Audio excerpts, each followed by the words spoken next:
Audio Jungle.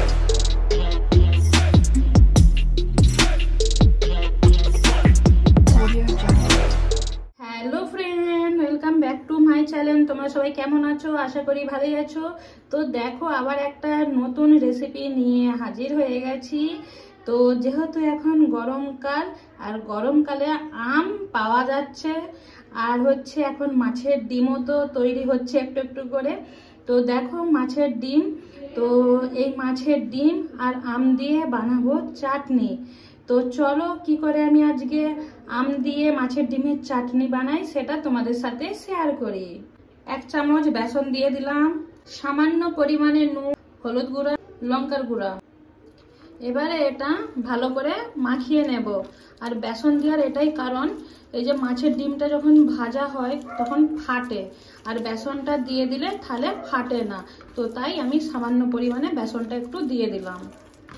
আমার গরম হয়ে গেছে, আর এটা সরষের তেলে বানাবো। তো সরষের তেল দিয়ে দিলাম।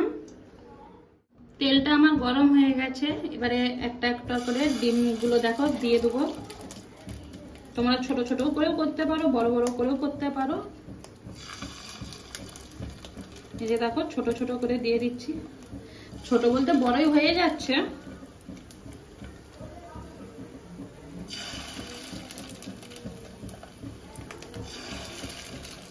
তো দেখো, আমি হচ্ছে এখানে বেসনটা দিয়েছিলাম বলে মাছের ডিমগুলো কিন্তু একটাও ফাটেনি। তো এবারে মাছের ডিমগুলোকে আমি উল্টিয়ে নেব।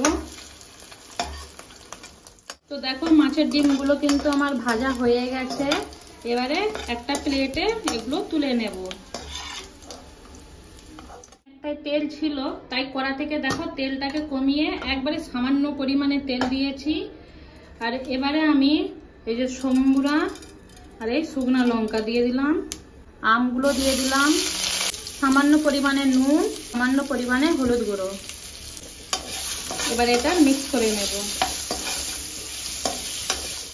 ভিডিওটা যখন এডিট করছিলাম দেখছি আমি পুরোটা দেওয়াই হয়নি, শায়দ ক্যামেরাটা অন করা ছিল না।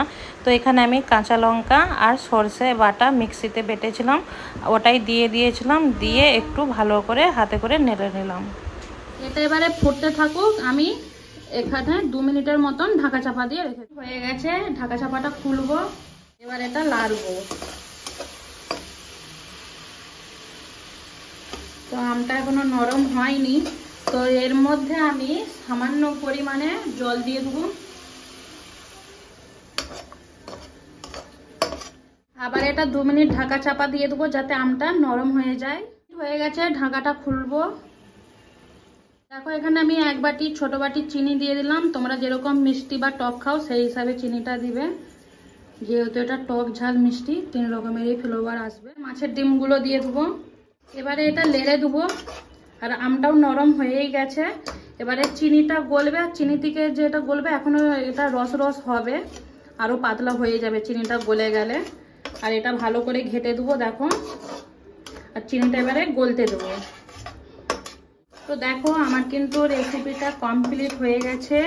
এবারে আমি প্লেটে ঢেলে নেব। আমি প্লেটে ঢেলে দিয়েছি, আর মাছের ডিম আম দিয়ে টক আমার কিন্তু রেসিপিটা কমপ্লিট হয়ে গেছে। তোমাদের সবাইকে আমার এই রেসিপিটা কেমন লাগলো কমেন্ট করে কিন্তু জানিও। আর আমার যদি রেসিপি ভালো লেগে থাকে লাইক কমেন্ট শেয়ার করে দিও। আর আমার মতন কে কে মাছের ডিম দিয়ে আমের টক বানাও আমাকে কমেন্ট করে জানিও। আমি কিন্তু কমেন্টের আশায় থাকবো। আমার যারা নতুন বন্ধু তাদের সবাইকে অনেক অনেক ভালোবাসা, আর যারা পুরনো বন্ধু আছো তাদের সবাইকে অনেক অনেক ভালোবাসা। আর যারা আমার চ্যানেলটি এখনো সাবস্ক্রাইব করোনি, সাবস্ক্রাইব করে আমার পাশে থেকো। তোমাদের সাথে আবার দেখা হবে কোনো একটা রেসিপি বা ভিডিওর সাথে। চলো, টাটা, বাই।